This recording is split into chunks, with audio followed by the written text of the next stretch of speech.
Welcome deer aspirant, welcome back to our channel. আজকে আমরা আলোচনা করব মক টেস্ট 8। এর আগে আমি যে মক টেস্ট গুলো জিকে বা জিএস এর যে মক টেস্ট গুলো শুরু করেছি, এখন পর্যন্ত 7টা মক টেস্ট কিন্তু অলরেডি হয়ে গেছে। এটা কিন্তু 8 নাম্বার মক টেস্ট হচ্ছে। তো প্রত্যেককে তোমাদের বলবো, এই যে মক টেস্ট সিরিজটা আমি শুরু করেছি, প্রত্যেকে কিন্তু মক টেস্ট সিরিজটা একদম কমপ্লিট করবে। প্রথম থেকে পরপর করে দেখে একদম কমপ্লিট করবে, কারণ এই কোশ্চেন গুলো ডাব্লিউবিপি, কেপি, আরআরবি যে গ্রুপ ডি এক্সাম দেবে বা এনটিপিসি এক্সাম দেবে, ডাব্লিউবিসিএস এক্সাম দেবে, যে কোনো এক্সামে কিন্তু গুরুত্বপূর্ণ। কারণ এই প্রশ্নগুলো কপি ফ্রম এই সমস্ত এক্সাম গুলো থেকে, কিন্তু কপি করা হয়েছে।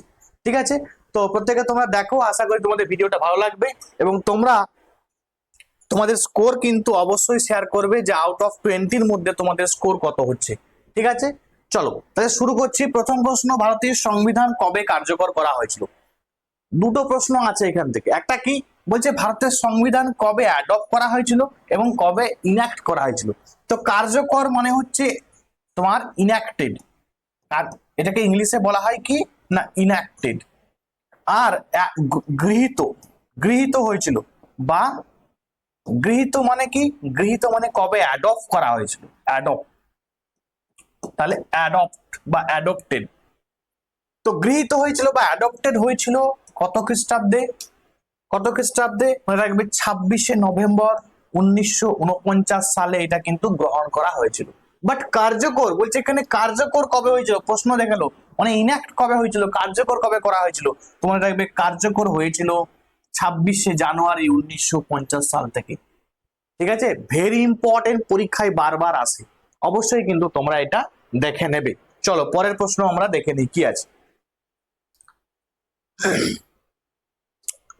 বলছে ভারতের প্রথম মহিলা রাষ্ট্রপতিকে।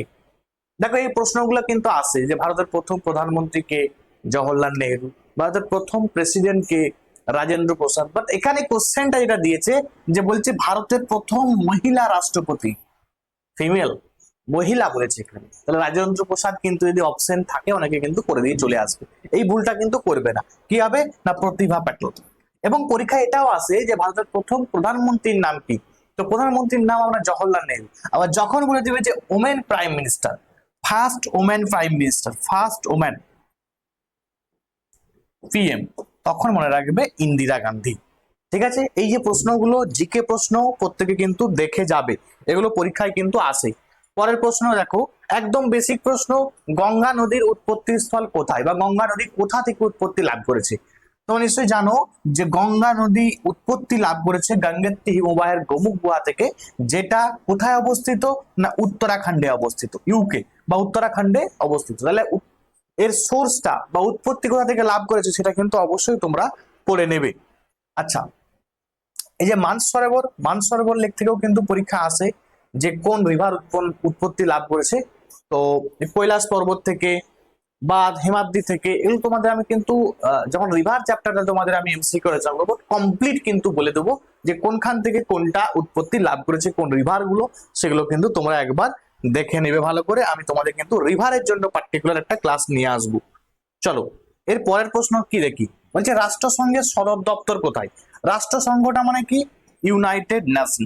ইউনাইটেড নেশনের বলছে সদর দপ্তর মানে হেডকোয়ার্টার কোথায়? সদর দপ্তর বলতে এখানে হেডকোয়ার্টারের কথা বলা হয়েছে। তো মনে রাখবে এই হেডকোয়ার্টার কি হবে, নিউ ইয়র্ক। নিউ ইয়র্কে কিন্তু এর হেডকোয়ার্টার আছে। ঠিক আছে, চলো পরের প্রশ্ন আমরা দেখে নিই। যেমন দেখো প্যারিস, প্যারিস হচ্ছে তোমার প্রশ্ন হবে ইউনেস্কো, ইউনেস্কোর হেডকোয়ার্টার কোথায়? মনে রাখবে ফ্রান্সের প্যারিস।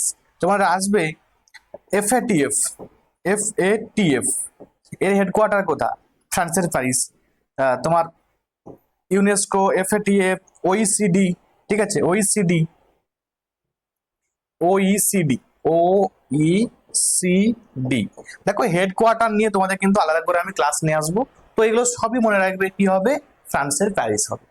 ঠিক আছে, দেখো জেনেভা। তো একটা প্রশ্ন আসে যে তোমার হু, হু, হু এর হেডকোয়ার্টার কোথায়? World Health Organization, World Health Organization. মনে রাখবে ডাব্লিউ দিয়ে যদি শুরু হয়, ও দিয়ে যদি শেষ হয়, তাহলে সমস্ত হেডকোয়ার্টার মনে রাখবে কি হবে, জেনেভা হবে। এটা ট্রিক্সের মাধ্যমে মনে রাখতে পারতো।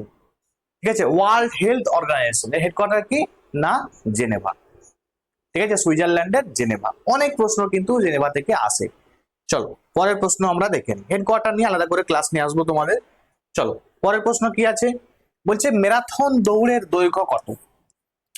ম্যারাথন দৌড়, তো ম্যারাথন দৌড় আমরা অনেকে ভাবি যে ম্যারাথন দৌড়টা 1 কিলোমিটার 2 কিলোমিটার এরকম কিন্তু ভাবতে থাকি, কিন্তু না, মনে রাখবে ম্যারাথন দৌড়টা কিন্তু 42.195 42.195 কিলোমিটার, এটা কিন্তু ম্যারাথন দৌড়ের দৈর্ঘ্য। বিশাল ইম্পর্টেন্ট, ভেরি ভেরি ইম্পর্টেন্ট, তোমরা কিন্তু অবশ্যই কিন্তু এটা পড়ে নেবে। 42.195 কিলোমিটার। ক্লিয়ার?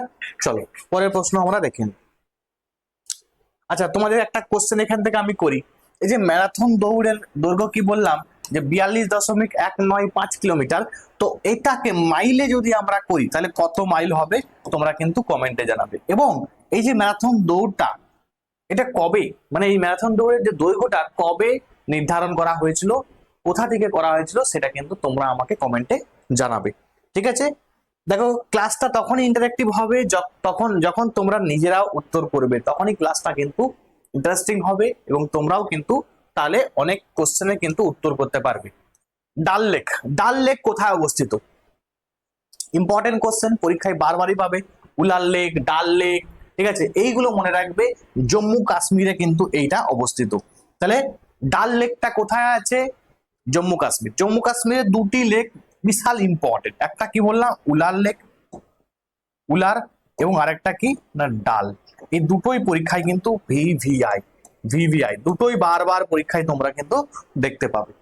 ঠিক আছে, আরো অনেক আছে কিন্তু ব্যাপারটা ইম্পর্টেন্ট কোনগুলো বেশি আসে আমার, ঠিক আছে, সেগুলো কিন্তু তোমাকে পড়তে হবে। চলো পরের প্রশ্ন আমি দেখে নিই। ভারতের জাতীয় পাখি, একদম বেসিক প্রশ্ন, ভারতের জাতীয় পাখি কোনটি? তাহলে ভারতের জাতীয় পাখি কি হবে? ময়ূর হবে, তাই তো। এবং তোমাদের কয়েকটা জিনিস বলে দিই, এবং প্রশ্ন হয় যে আমাদের জাতীয় পশু কি?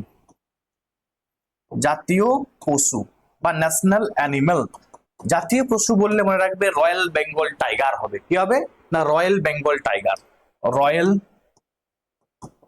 Bengal tiger, royal Bengal tiger. এবং প্রশ্ন হয় যে জাতীয়, দেখো একটা প্রশ্ন কেমন, এই প্রশ্নটা অনেকে ভুল করে আসে, যে জাতীয় বা ন্যাশনাল অ্যাকোয়াটিক অ্যানিমেল, ঠিক আছে, লিখে দিই, ইংলিশটা লিখি, যে ন্যাশনাল অ্যাকোয়াটিক অ্যানিমেল, কোশ্চেনটা কেমন ঘুরিয়ে দিয়েছে দেখো, ন্যাশনাল অ্যাকোয়াটিক অ্যানিমেল, তখন মনে রাখবে গাঙ্গেটিক ডলফিন। কি না গাঙ্গেটিক ডলফিন, গাঙ্গেটিক ডলফিন, বিশাল ইম্পর্টেন্ট। তাহলে ভালো কোশ্চেনটা ভালো করে বুঝো, জাতীয় পশু যখন বলছে তখন কি হচ্ছে রয়্যাল বেঙ্গল টাইগার, যখন বলছে যে জাতীয় জলজ প্রাণী বা একটা হচ্ছে জাতীয় প্রাণী বা জাতীয় পশু, আর একটা হচ্ছে জাতীয় জলজ প্রাণী, তখন মনে রাখবে উত্তর কি হবে গাঙ্গেটিক ডলফিন বা গঙ্গার শুশুক, যেটাকে আমরা বলি বাংলায় গঙ্গার শুশুক। ঠিক আছে, চলো পরের প্রশ্ন কি আছে দেখো। পরের প্রশ্ন বলছে এই যে নোবেল পুরস্কার কোন দেশ প্রবর্তিত হয়, কোন দেশে প্রবর্তিত হয়? তোমরা নিশ্চয়ই জানো যে ফার্স্ট যে নোবেল প্রাইজ, প্রথম নোবেল পুরস্কার যে দেওয়া শুরু হয়েছিল, প্রশ্ন হবে যে কোথা থেকে নোবেল পুরস্কার দেওয়া শুরু হয়েছিল, এই কোশ্চেনটা মনে রাখবে। এই দেখো ফার্স্ট নোবেল মানে কে নোবেল পুরস্কার দেওয়াটা কিন্তু কোন দেশ প্রবর্তিত হয়, কোন দেশ দ্বারা, মনে রাখবে সুইডেনের স্টকহোম থেকে কিন্তু নোবেল প্রাইজটা কিন্তু দেওয়া হয়। এবং প্রশ্ন হয় যে ফার্স্ট নোবেল প্রাইজটা 1901 সালে কিন্তু দেওয়া হয়েছিল। এবং প্রশ্ন হয় যে 1901 সালে যে নোবেল প্রাইজটা দেওয়া শুরু হয়েছিল কতগুলো টপিকস বা কতগুলি সাবজেক্টের উপরে নোবেল প্রাইজ দেওয়া হয়, মনে রাখবে 5টি। কিন্তু মনে রাখবে বর্তমানে কটি টপিকস এর উপরে নোবেল প্রাইজ দেওয়া হয়? পরবর্তীতে কিন্তু ইকোনমিক্স অ্যাড করা হয়েছে 1969 সালে। 1969 সালে কি আর হয়েছে ইকোনমিক্স। ইকোনমিক্সে কিন্তু আগে নোবেল প্রাইজ দেওয়া হতো না। 1969 সালে কিন্তু ইকোনমিক্সে নোবেল প্রাইজ দেওয়া শুরু হয়। ঠিক আছে, বিশাল ইম্পর্টেন্ট। তো আমি তোমাদের পরবর্তীতে আরো নোবেল প্রাইজ থেকে অনেক কোশ্চেন দেখবে, আমি তোমাদের নোবেল প্রাইজটা করে দিয়েছি। ওখানে কিন্তু একদম সব কিছু বলা আছে, দেখবে সমস্ত নোবেল প্রাইজ কিন্তু ওই তোমার সুইডেন স্টকহোম থেকে কিন্তু দেওয়া হয় না। ঠিক আছে, যেমন শান্তির নোবেল প্রাইজটা তোমাদের জন্য প্রশ্ন থাকলো পিস। ঠিক আছে, শান্তির নোবেল প্রাইজটা কোথা থেকে দেওয়া হয়? ঠিক আছে, তোমরা আমাকে কমেন্টে জানাবে। তাহলে দেখো, মনে রাখবে এই যে কোশ্চেন গুলো আমি কিন্তু তোমাদের নোবেল প্রাইজ করে দিয়েছি, তাই কিন্তু আর ডেপথে যাচ্ছি না। তাহলে মনে রাখবে, এখন বর্তমানে যদি প্রশ্ন হয় যে কতগুলি টপিকস এর উপর নোবেল প্রাইজ দেওয়া হয়, বর্তমানে দেখো আমি বললাম 5টায় প্রথমে দেওয়া হতো, একটা অ্যাড করা হয়েছে, তাহলে বর্তমানে কিন্তু 6টা টপিকস এর উপরে কিন্তু নোবেল প্রাইজ দেওয়া হয়। ক্লিয়ার? পরের প্রশ্ন আমরা দেখে নিই কি আছে। বলছে ভারতের বৃহত্তম রাজ্য কোনটি আয়তনের দিক থেকে? দেখো, আয়তন বা এরিয়া ওয়াইজ, এরিয়া বা আয়তন অনুসারে ভারতের আয়তনের দিক থেকে সব থেকে বৃহত্তম রাজ্য কোনটি? মনে রাখবে, রাজস্থান হচ্ছে আয়তনের দিক থেকে সব থেকে বৃহত্তম। আর যদি বলা হয় জনসংখ্যার দিক থেকে সব থেকে বেশি বা ম্যাক্সিমাম পপুলেশন কোথায় আছে, তোমরা নিশ্চয়ই জানো যে জনসংখ্যা সব থেকে কিন্তু ম্যাক্সিমাম উত্তরপ্রদেশে, ইউপি। উত্তরপ্রদেশে কিন্তু জনসংখ্যা সব থেকে কিন্তু বেশি। ক্লিয়ার? চলো পরের প্রশ্ন আমরা দেখে নিই। পরের প্রশ্ন কি আছে? বলছে চন্দ্রযান 2 মিশন কবে লঞ্চ করা হয়েছিল? তো দেখো, সবগুলোই প্রশ্ন আসে, চন্দ্রযান 1, চন্দ্রযান 2, চন্দ্রযান 3 সবগুলোই পরীক্ষায় আসে। মনে রাখবে, এটা হচ্ছে চন্দ্রযান 1। চন্দ্রযান 1 2019 সালে, এটাই মনে রাখবে, চন্দ্রযান 2 কিন্তু লঞ্চ করা হয়েছিল। এবং 2023 সালে, এটা মনে রাখবে, চন্দ্রযান 3 লঞ্চ করা হয়। ঠিক আছে, চন্দ্রযান 3 প্রশ্ন হচ্ছে, চন্দ্রযান 2 তার 2 হচ্ছে 2019 সাল। ঠিক আছে, আর চন্দ্রযান 3 বললে কত, 2023 সাল। চলো পরের প্রশ্ন আমরা দেখে নিই কি আছে। ভারতের প্রথম উপরাষ্ট্রপতির নাম কি? তাহলে ফার্স্ট ভাইস প্রেসিডেন্ট অফ ইন্ডিয়ার প্রথম ভাইস প্রেসিডেন্ট কে ছিলেন? না, ভাইস প্রেসিডেন্ট ছিলেন সর্বপল্লী রাধাকৃষ্ণন হলেন আমাদের ভারতবর্ষের প্রথম ভাইস প্রেসিডেন্ট বা উপরাষ্ট্রপতি, যার জন্মদিন উপলক্ষে আমরা 5 সেপ্টেম্বর, যেটা হচ্ছে টিচার্স ডে, পালন করি। ঠিক আছে, খুব ইম্পর্টেন্ট, পড়ে নেবে এটা। চলো পরের প্রশ্ন, কম আলোচনা করব, বাট অনেক কোশ্চেন আলোচনা করার চেষ্টা করব। ঠিক আছে, চলো।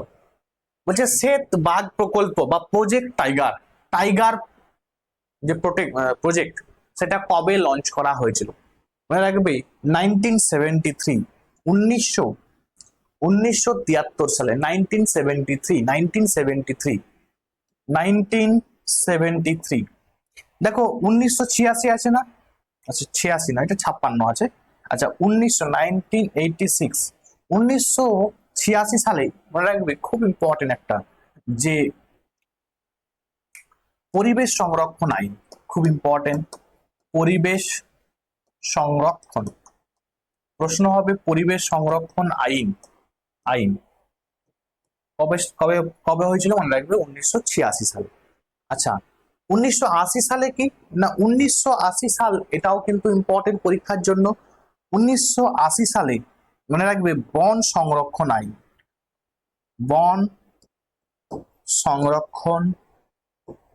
আইন ইম্পর্টেন্ট। আচ্ছা, 1992 সাল, এটাও ইম্পর্টেন্ট। ঠিক আছে, এটাও ইম্পর্টেন্ট, মনে রাখবে, 1992 সালে কিন্তু প্রজেক্ট এলিফ্যান্ট কিন্তু লঞ্চ হয়েছিল। প্রজেক্ট টাইগার, প্রজেক্ট এলিফ্যান্ট, দুটোই কিন্তু পড়ে, এলিফ্যান্ট। ঠিক আছে, তাহলে পর করে সবগুলো কিন্তু মনে রাখবে, প্রত্যেকটাই কিন্তু ইম্পর্টেন্ট। চলো পরের প্রশ্ন আমরা দেখে নিই। পরের প্রশ্ন কি আছে? বলছে ভারতের জাতীয় পতাকা কতগুলি রং রয়েছে? তাহলে আমাদের যে ভারতবর্ষের যে জাতীয় পতাকা, সেই জাতীয় পতাকাতে কতগুলি রং আছে ইম্পর্টেন্ট মনে রাখবে, 3টি রং আছে। প্রথমটা কি, প্রথমে গেরুয়া, তারপরে তোমার সাদা, তারপরে কি আছে, সবুজ আছে। এবং আমাদের জাতীয় পতাকাতে দেখবে একটা অশোক চক্র আছে। প্রশ্ন হবে যে অশোক চক্রে কতগুলি দণ্ড বা কতগুলি স্পোকস আছে, বিশাল ইম্পর্টেন্ট, ভিভিআই। দেখো এই যে অশোক চক্র আছে না, ঠিক আছে, এই অশোক চক্রের মধ্যে এরকম দণ্ড, কতগুলি দণ্ড আছে মনে রাখবে, এই যে দণ্ড সংখ্যা কিন্তু 24টি, কি 24টি। যেগুলো বলবো প্রত্যেকটাই কিন্তু ইচ অ্যান্ড এভরি পরীক্ষার জন্য ইম্পর্টেন্ট। তাহলে কি কতগুলি দণ্ড আছে, 24টি। প্রশ্ন হবে এই যে আমাদের ভারতবর্ষের জাতীয় পতাকা রয়েছে, তাই তো, আমাদের ধরো জাতীয় পতাকা আছে, তাই তো। তো এই যে জাতীয় পতাকা, ধরো ট্রাই কালার জাতীয় পতাকা আছে, তাই তো। এই ট্রাই কালারের জাতীয় যে পতাকা আছে সেটা প্রথমে বললাম কি গেরুয়া, তারপরে সাদা, তারপরে কি আছে, সবুজ আছে, তাই তো।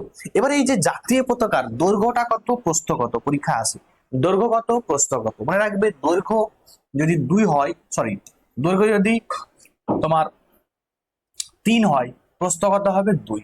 মানে এক কথায় তোমাকে প্রশ্ন হবে যে দৈর্ঘ্য এবং প্রস্থের অনুপাত কি। তাহলে প্রশ্নটা ভালো করে বুঝো, প্রশ্নটা এটাই যে দৈর্ঘ্য এবং প্রস্থের অনুপাত কি। লিখে দিচ্ছি, দেখে নাও, দৈর্ঘ্য ইস্টু প্রস্থ। তাহলে দৈর্ঘ্য প্রস্থের অনুপাত 3:2। ইম্পর্টেন্ট, পরীক্ষায় পড়তে পারে, মুখস্থ করে নিবি।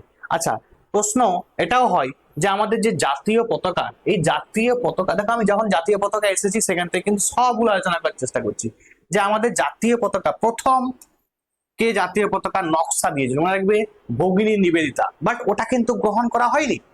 কিন্তু পরবর্তী পিঙ্গালি ভেঙ্কাইয়া নামটা মনে রাখবে, পরীক্ষা আসে, ঠিক আছে। তাহলে পিঙ্গালি ভেঙ্কাইয়া ইম্পর্টেন্ট, পিঙ্গালি ভেঙ্কাইয়া ইনি কিন্তু আমাদের যে জাতীয় পতাকা আছে, যে ন্যাশনাল ফ্ল্যাগ আছে, সেটা কিন্তু দিয়েছিলেন। ইম্পর্টেন্ট, পরীক্ষা আসে। এবং এই যে জাতীয় পতাকা কবে গ্রহণ করা হয়েছিল আমাদের সংবিধান দ্বারা, কবে এটাকে গ্রহণ করা হয়, ইম্পর্টেন্ট। তোমরা রাখবে 1947 সালে 22শে জুলাই, বিশাল ইম্পর্টেন্ট। তাহলে 1947 সালের 22শে জুলাই আমাদের ভারতীয় সংবিধান দ্বারা জাতীয় পতাকা কিন্তু গ্রহণ করা হয়েছিল, ঠিক আছে। চলো পরের প্রশ্ন আমরা দেখে নিই। তাহলে আমি অনেকগুলো প্রশ্ন কিন্তু আলোচনা করে দিলাম। আচ্ছা, হিমালয় পর্বতমালার সর্বোচ্চ শৃঙ্গ কোনটি? তাহলে আমাদের যে হিমালয় যে পর্বতমালা আছে, তো এর সর্বোচ্চ শৃঙ্গের নাম কি বা হাইয়েস্ট পিক নাম কি? তো হাইয়েস্ট পিক তোমাদের দেখে মনে হতে পারে কেটু, নো, কেটু কিন্তু এটা ভারতের হাইয়েস্ট পিক। ভারতের যদি বলা হয় যে হাইয়েস্ট পিক, ভারতের সর্বোচ্চ শৃঙ্গের নাম কি, তখন মনে রাখবে কেটু। বাট এখানে ভারতের চাইনি, এখানে কি বলছে, হিমালয় পর্বতমালার। অনেকে কিন্তু কেটু করে দিয়ে চলে আসবে, ভুল হয়ে গেল, কারণ এখানে বলেছে হিমালয় পর্বতমালার হাইয়েস্ট পিকের নাম যেটা হচ্ছে মাউন্ট এভারেস্ট। এটা কোথায় অবস্থিত না, এটা নেপালে আছে। কোথায় আছে, নেপালে। এটা কিন্তু ভারতবর্ষে নেই। তোমাকে পুরো হিমালয় পর্বতের কথা বলা হয়েছে। তাহলে হিমালয় পর্বতের হাইয়েস্ট পিকের নাম কি, তোমার মাউন্ট এভারেস্ট। যদি বলা হয় ভারতের হাইয়েস্ট পিকের নাম বা ভারতের হাইয়েস্ট পিক যেটা তোমার হিমালয়ের হাইয়েস্ট পিক যেটা ভারতবর্ষে অবস্থিত, তাই তো, তাহলে আমার কি হবে না, কেটু বা গডউইন অস্টিন। তোমাকে যদি প্রশ্ন হয় যে দক্ষিণ ভারতের হাইয়েস্ট পিকের নাম কি, তাহলে আনাইমুদি, যেটা আনাইমালাই পর্বতের সর্বোচ্চ শৃঙ্গ, ঠিক আছে। এই ধরনের কোশ্চেন কিন্তু আসে, মুখস্থ করে নেবে সবাই। বলছে ভারতের জাতীয় সঙ্গীত কে রচনা করেন? তাহলে আমাদের দেখো আজকে কিন্তু আমাদের অনেকটা কিন্তু কোশ্চেন গুলো কিন্তু জিকে টাইপের নিয়েছি, ঠিক আছে। বেশি কিন্তু জিকে থেকে আছে, যেমন আগের দিনে সায়েন্স থেকে বেশি ছিল। আমি কিন্তু সব মিশিয়ে করাচ্ছি যাতে সব মানে কমপ্লিট তোমাদের একটা প্রিপারেশন হয় আর কি, সব দিক থেকে করাচ্ছি। তাহলে আমাদের ভারতের জাতীয় সঙ্গীত যেটা জনগণ মন, তাই তো, এটা রচনা করেছিলেন কে না, রবীন্দ্রনাথ ঠাকুর। এবার প্রশ্ন হয় যে এই যে জনগণ মন, এই যে জাতীয় সঙ্গীত জনগণ মন, তো দেখো এখানে কিন্তু জাতীয় তোমার দেখো দুটোই বাংলাতে হচ্ছে ন্যাশনাল সং এবং ন্যাশনাল অ্যান্থাম। তো এখানে ন্যাশনাল অ্যান্থামের কথাই বলা হচ্ছে কিন্তু, হ্যাঁ। তো এই যে বাংলা, এই জন্য কিছু কোশ্চেন দেখবে বাংলাতে পড়লে কিন্তু একটু প্রবলেম হয়েই যায়, ঠিক আছে। তো ধরো এটা আমি জাস্ট এটাই বলে দিলাম। দেখো আমি একটু লিখে দিই তোমাদের, কোশ্চেনটা এটা যে ন্যাশনাল অ্যান্থেম কে রচনা করেন, এটা কিন্তু রবীন্দ্রনাথ ঠাকুর। ঠিক আছে, আচ্ছা এবার দেখো প্রশ্ন হচ্ছে যে ন্যাশনাল অ্যান্থেম বা এইটা এই ন্যাশনাল অ্যান্থেম কত সালে, যে প্রশ্নটা আমি বলবো বলছিলাম যে কত সালে এটা Indian national Congress INC Indian national কংগ্রেসে এই মানে কবে এই ন্যাশনাল অ্যান্থেম গাওয়া হয়েছিল? ইম্পর্টেন্ট, 1911 সালে। ভিভিআই ভিভিআই বিশাল ইম্পর্টেন্ট, 1911 সালে। ঠিক আছে, এবং তোমাদের জন্য প্রশ্ন থাকলো এই সময় প্রেসিডেন্ট কে ছিল? ঠিক আছে, এই সময় কি ছিল? প্রেসিডেন্ট। এই সময় প্রেসিডেন্ট কে ছিল তোমরা আমাকে কমেন্টে জানাবে। তো মনে রাখবে রবীন্দ্রনাথ ঠাকুর এই কিন্তু ভারতবর্ষের যে ন্যাশনাল অ্যান্থেম বা যে জাতীয় এটা সঙ্গীত হবে, এটা সঙ্গীত মানে তো সঙ্গ হয়ে যায়। ঠিক আছে, চলো দেখো ভারতের জাতীয় সঙ্গীত এবং বাংলাদেশের জাতীয় সঙ্গীত দুটোই কিন্তু তোমার রবীন্দ্রনাথ ঠাকুর কিন্তু রচনা করেছেন। ঠিক আছে, পরীক্ষায় কিন্তু এটাও আসে। ক্লিয়ার?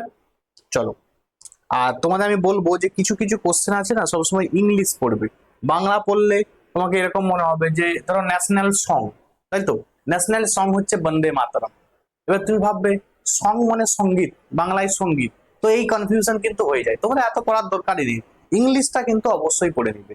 ঠিক আছে, আচ্ছা বলছে ভারতের প্রথম আইনমন্ত্রী, ভারতের প্রথম ল মিনিস্টার কে? ল মিনিস্টার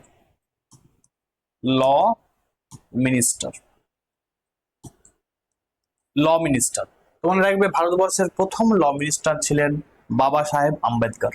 ঠিক আছে, আম্বেদকর হচ্ছে আমাদের ভারতবর্ষের প্রথম কিন্তু ল মিনিস্টার ছিলেন। চলো পরের প্রশ্ন দেখে নিই আমরা।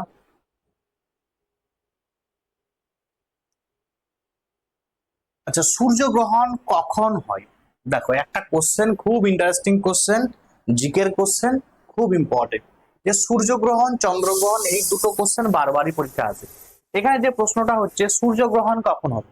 সূর্যগ্রহণ মনে রাখবে যখন, দেখো সূর্যগ্রহণটা আগে বুঝতে হবে যে সূর্যগ্রহণ কি। ধরো তুমি এখানে, এটা ধরো পৃথিবী, ঠিক আছে, এখানে ধরো সূর্য, সরি এটা হচ্ছে তোমার সূর্য, এটা কি? এটা হচ্ছে চাঁদ, এটা হচ্ছে পৃথিবী। দেখো পৃথিবীর মানুষ কি দেখছে, অ্যাকচুয়ালি পৃথিবীটা ছোট হবে সূর্যের থেকে অনেক। তো দেখো, তো ছবি বাদ দাও, ছবি এটা বড় হবে, তো এই কনসেপ্ট আমি বোঝাচ্ছি না, যে মেন যে কনসেপ্ট সেটা বোঝার চেষ্টা করো। সূর্য সব থেকে বড় হবে সেটা ছাড়ো। দেখো এখন এটা যদি পৃথিবী হয়,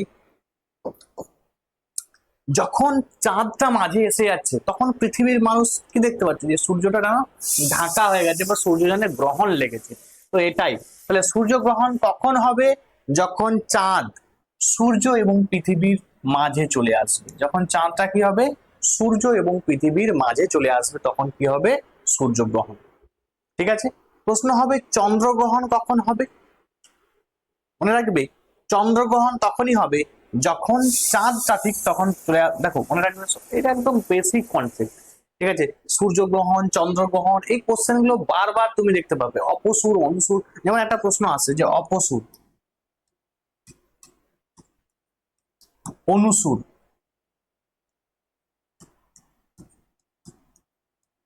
ঠিক আছে, এই যে ডেট গুলা বিশাল ইম্পর্টেন্ট। ঠিক আছে, 4 জুলাই এবং 3 জুন, এটা হচ্ছে তোমার অনুসুর মানে যেটা কাছে চলে আসে, মনে রাখবে 3 জানুয়ারি। ঠিক আছে, আর এটা মনে রাখবে 4 জুলাই, 4 জুলাই। পরীক্ষা আছে অপসুর অনুসুর, ডেটটা লেখো, অপসুর অনুসুরের ডেট পড়ে। তাহলে অপসুর মানে যেটা সূর্য থেকে পৃথিবীর ডিস্টেন্স যখন সব থেকে বেশি দূরে চলে যায় তখন কি হবে? অপসুর। আর অনুসুরটা কি? অনুসুরটা থাকে উল্টো, কি হয়? যখন সূর্যটা পৃথিবীর কাছে চলে আসে তখন সেটাকে আমরা কি বলি? সেটাকে অনুসুর বলি। তো এই কোশ্চেন গুলো দেখতে পাবে বারবার, বারবার এই কোশ্চেন গুলো আসে। আচ্ছা পরের প্রশ্ন আমরা দেখে নিই কি আছে।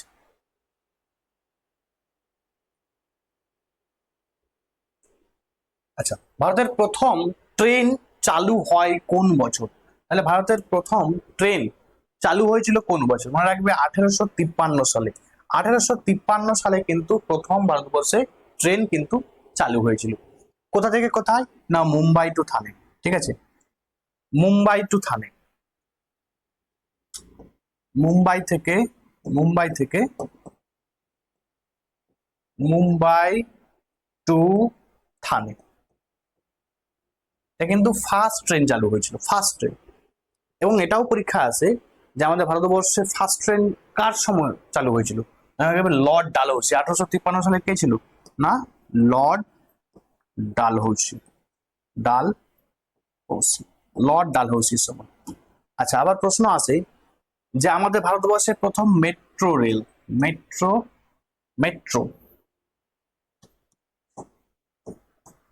মেট্রো রেল কবে চালু হয়েছিল আমাদের ভারতবর্ষে? মেট্রো রেল চালু হয়েছিল 1984 সালে, 1984 সালে। সেটা কি মনে রাখবে? কলকাতা মেট্রো। ফার্স্ট মেট্রোটা কি? কলকাতা মেট্রো। ইম্পর্টেন্ট, পড়ে নিবে, পরীক্ষায় আসে এগুলো কিন্তু। হ্যাঁ, চল পরের প্রশ্ন আমরা দেখে নিই কি আছে। আচ্ছা, পঞ্চায়েত রাজ ব্যবস্থার সূচনা কোন রাজ্যে প্রথম? মনে রাখবে পঞ্চায়েত রাজ সিস্টেম প্রথম চালু হয়েছিল কোথায়? না, রাজস্থানে। রাজস্থানে মনে রাখবে ফার্স্ট পঞ্চায়েত রাজ সিস্টেম কিন্তু চালু করা হয়েছিল। বিশাল ইম্পর্টেন্ট, পরীক্ষা কিন্তু আসে। এবং এটাও আসে যে পঞ্চায়েত রাজ সিস্টেমটা কত নাম্বার পার্টে আছে? আমাদের সংবিধানে কত নাম্বার? মনে রাখবে 9 নাম্বার পার্টে আছে। 9 নাম্বার পার্টে আছে। এবং প্রশ্ন হবে এই যে পঞ্চায়েত রাজ সিস্টেম, এটা কত নম্বর তোমার পার্টে আছে? ইম্পর্টেন্ট বললাম। এবং প্রশ্ন হয় যে পঞ্চায়েত রাজ সিস্টেমের যে তোমার অ্যামেন্ডমেন্ট হয়েছিল, কত নম্বর অ্যামেন্ডমেন্ট, কত সংশোধনের মাধ্যমে কিন্তু এই পঞ্চায়েত রাজ সিস্টেমটা আমাদের সংবিধানে ইনক্লুড হয়েছিল? মনে রাখবে এটা 73তম সংবিধান সংশোধনের মাধ্যমে। 73তম, 73rd। কত সালে? না, 1992 সালে। 1992 সালে, ইম্পর্টেন্ট। এবং এই মানে পঞ্চায়েত এই যে সিস্টেম আছে, ঠিক আছে, পঞ্চায়েত রাজ সিস্টেম, এর আর্টিকেল কত? 243 থেকে 243 ও পর্যন্ত। এটা হচ্ছে সংবিধানের আর্টিকেল। ঠিক আছে, এই কোশ্চেন গুলো আসে, দেখে নেবে একটু। আজকের জন্য লাস্ট প্রশ্ন, চন্দ্রযান-3 কোন সংস্থা পরিচালনা করে? তোমরা রাখবে চন্দ্রযান-3 লঞ্চ করেছিল আমাদের ইসরো, তাই তো, ইন্ডিয়ান স্পেস অর্গানাইজেশন, যার হেডকোয়ার্টার কোথায়? যার হেডকোয়ার্টার হচ্ছে বেঙ্গালুরু। কোথায়? না, বেঙ্গালুরু। ঠিক আছে, বেঙ্গালুরুতে এর হেডকোয়ার্টার আছে ইসরো। তোমার নাসার হেডকোয়ার্টার পরীক্ষা আছে ওয়াশিংটন ডিসি। ঠিক আছে, ওয়াশিংটন ডিসি।